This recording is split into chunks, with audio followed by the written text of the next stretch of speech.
Since I started uploading speedruns, there have been a few questions that I get asked pretty regularly. So in this video, I'm going to answer 10 of the most common questions I get about my speedruns.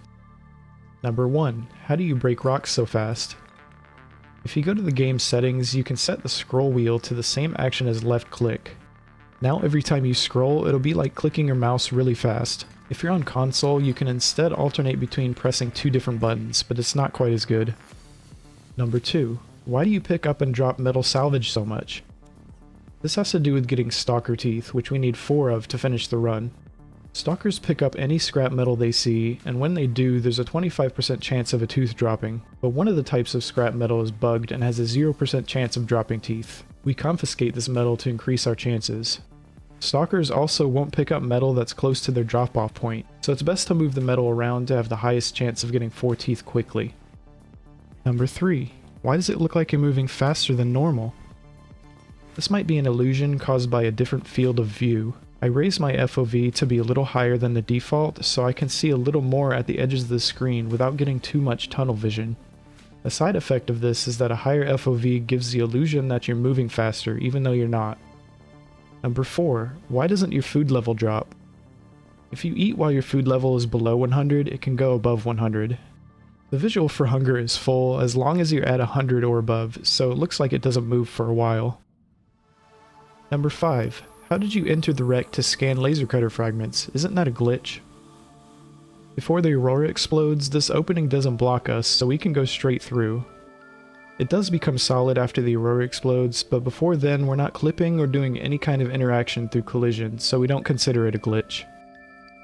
Number 6. How did you descend through the Lost River without a vehicle?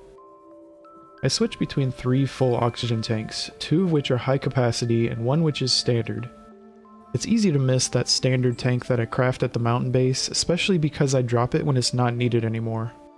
This 3 tank method takes a lot of practice to get right, so I don't recommend it to new speedrunners.